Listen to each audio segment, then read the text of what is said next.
year, and it has touched our lives through our colleagues' battle. But it is in these challenging times that we see the power of unity, compassion, and hope. Together, we can make a difference. So our participation today is a testament to the fact that she does not stand alone in this fight. As we lace up our running shoes and set out on this course, let's remember the importance of why we are here. Every step is to make this event possible. Thank you very much, especially to the College of Nursing organizers, headed by Ms. Brenda Caballero, Mr. Giovanni Sanchez, Ma'am Daven Aragon, Ma'am Gida Lanayan, Sir Chris Caliva, and Sir Kari Manukil, and of course the entire College of Nursing faculty, and student volunteers and medics volunteers. Your generosity is the lifeblood of causes like this, and your support means the world to our dear colleague.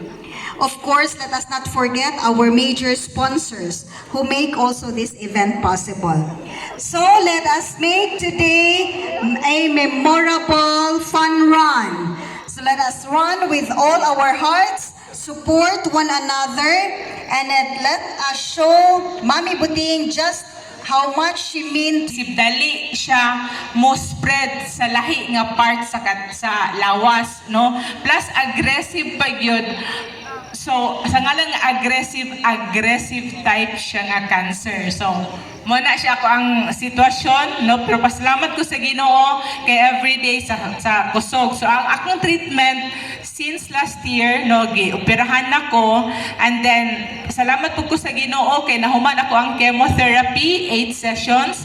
However, naapa ko'y 18 nga injections para sa aggressive type nga injection, no? So 18 cycles pa na siya. And then ang ako pong doktor nag-suggest na pod nga operahan ko sa uterus. Kwaon siya, uterus og akong ovary para mo-stop na og produce og hormones. Kaya kana na pod kung dili siya makuha, na ay puruhan nga, na po'y lahi magtubo. Ba? So, ana siya, and then napa po'y lahi nga treatment, ang hormone therapy, og daghan pa siya nga treatment, pero ma-overwhelm ka sa mga treatments, pero ang nasa ko na huna gyud is one treatment at a time. Aron dili kung murag ma-overwhelm sa kadaghan sa treatment. Pero kana lang gyud siya, no, nga akong pasalamatan kay kabalo ko nga ang Ginoo dili masayop. His will is always perfect sa ato nga kinabuhi, no, and then he never makes a mistake, no. So ever since I was diagnosed with cancer, wala gyud ni bungat sa akong baba nga gi-blame na po ang Ginoo. Ba? So dili gyud tanan to ginabuhi sa iya haraman gyud siya ang tag-iya sa atong tagsa ka kinabuhi. So mo na siya. And then ang ako karon is adlaw-adlaw, I'm living my life one day at a time. So karong adlaw mapasalamaton ugma ana na lang gyud ang hunahon ba, pero tanan gyud everything, tanan sa provision gibalik yun ako ang pasalamat sa Ginoo sa strength every day, no, especially to nag-chemo ko and all the treatments. Dili siya sayon ma-diagnose og cancer. O sahay makahuna-huna ko nga murag arang-arang na lang siguro tong naay sakit nga. Elder, you only live? Yes, once. We only live once. So the day is just starting. To warm up those calf muscles, have focus in running, and continue drive to finish a successful run, let's all join and start now our warm-up. I'd like to call in here in front Ma'am Bebing Pagas and company together with her volunteers to lead us in a Zumba warm-up. Ma'am, you may now take the floor. And again, encouraging our runners.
Hello, mic, test.